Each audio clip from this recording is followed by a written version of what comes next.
AP ఒకవైపు అప్పుల కోసం పరుగులు తీస్తోంది. అప్పు పుట్టకపోతే ముందుకు కదిలే పరిస్థితి లేదు.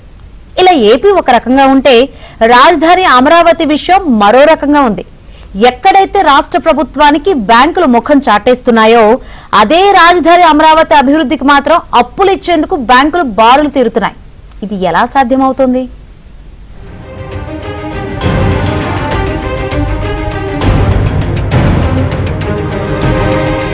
ఏపీ రాజధాని అమరావతికి అప్పులు ఇచ్చేందుకు బ్యాంకులు ముందుకొస్తున్నాయి. ఇప్పటికే రాజధాని అమరావతిలో వివిధ నిర్మాణాల కోసం 42,500 కోట్ల రూపాయలు పలు ఆర్థిక సంస్థలు రుణంగా సమకూర్చాయి. ఇప్పుడైతే ఏకంగా జాతీయ బ్యాంకులు అన్ని కలిసి కన్సార్టియంగా ఏర్పడి మరి సిఆర్డీఏకు రుణాలు సమకూరుస్తామని ప్రపోజల్స్ పంపుతున్నాయి.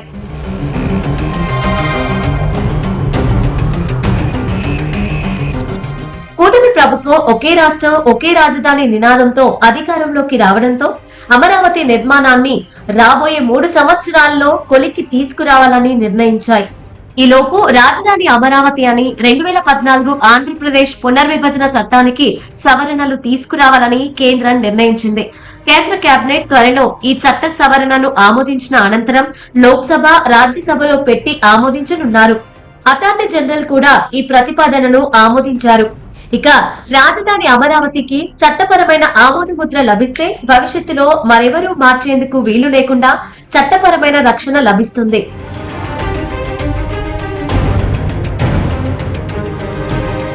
అమరావతిలో శరవేగంగా జరుగుతున్న నిర్మాణాలకు ఇప్పటికే ప్రపంచ బ్యాంక్, ఏషియన్ డెవలప్మెంట్ బ్యాంక్ 26,000 కోట్ల రుణం సమకూర్చాయి. ఇందులో ప్రపంచ బ్యాంక్, ఏషియన్ డెవలప్మెంట్ బ్యాంక్ మొదటి విడత రుణంను కూడా సిఆర్డీఏకు విడుదల చేశాయి.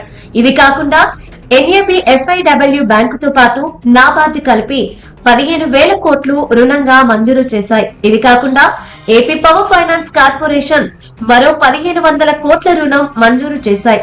దీంతో నేటి వరకు మొత్తం 42,500 కోట్ల రూపాయలతో టవర్స్, హైకోర్టు, అసెంబ్లీ భవనాలతో పాటుగా మంత్రులు, కార్యదర్శులు, హైకోర్టు న్యాయమూర్తుల నివాస సముదాయ భవనాలు నిర్మిస్తున్నారు.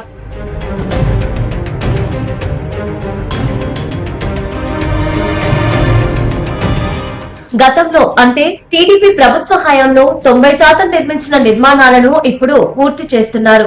రైతులకు ఇచ్చిన రిటర్నబుల్ ప్లాట్లలో మౌలిక సదుపాయాల కల్పనకు పనులు చకచకా జరుగుతున్నాయి.